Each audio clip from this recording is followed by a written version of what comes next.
Helson. I'm a certified master baker and an instructor at Kendall College. Today I'm going to show you how to make a Greek yogurt mousse with honey. It also incorporates cranberry honeyed agradou and a cranberry honey Florentine. I'm going to begin by taking red wine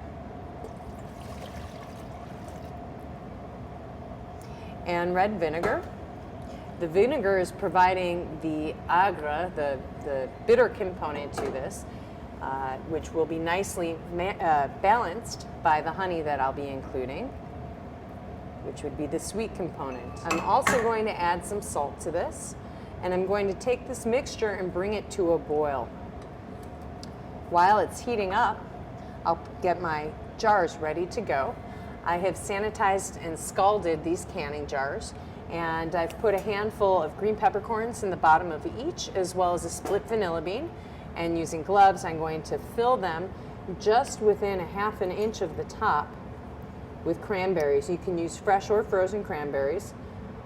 My preference is to use fresh when they're in season, and to set up lots and lots of this so that I have it to use year round. So as you can see, I've left some headroom on all of these cans, about a ½ inch. I'm going to bring my liquid to a boil and pour it over the fruit in my scalded jars. As soon as I have gentle activity, I'm going to fill this, leaving a ½ inch of headroom. I want to check to be sure that I have no air gaps. If I do, I'll take a thin knife and break them up. And then the rim needs to be cleaned before putting my hot seals and rings on my cans. Once I have these completely put together, I'm going to hot process them in boiling water for 20 minutes. I'll let that water cool completely before removing the hot cans from the boiling water, and I'll allow it to sit for at least 24 hours before I open them up. I'm going to make the crunch component now for the Greek yogurt and honey mousse dessert.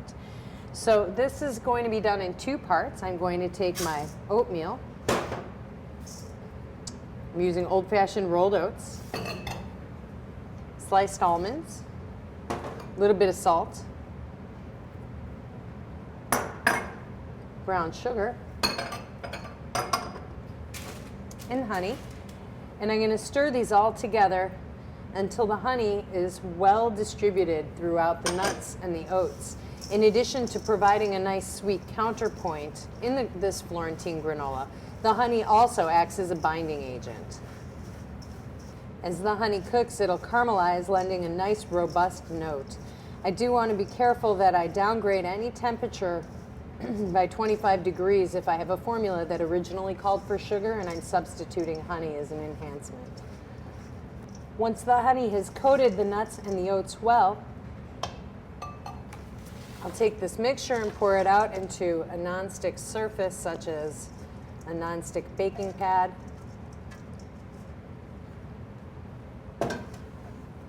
I'll spread it evenly on a sheet tray, and I'm going to toast it until it's really nice and aromatic. So I'm really going more by color than time and temperature, but typically it takes about 10 to 15 minutes. I will stir it periodically just to make sure it's caramelizing at an even rate. 350 degrees is an ideal temperature. So I've toasted the oats and the almonds with the honey and the brown sugar, and you can see because of the inclusion of honey in there, I have nice clumps. I'm going to take this mixture, which is now cooled, and I'm going to add some dried cranberries to it, pistachios. I'll give it a little toss. And then I'm going to add some melted butter.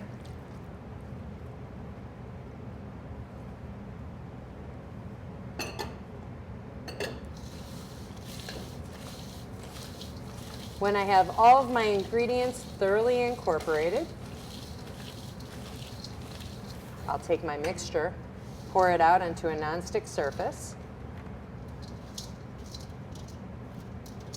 and I'll spread it out fairly evenly. I'll return this to the oven to toast for another 10 minutes or until it's just lightly binds. I want to retain the color of the pistachios while drawing out some of their flavor. And I don't want to dry out the cranberries. That's why we added them later.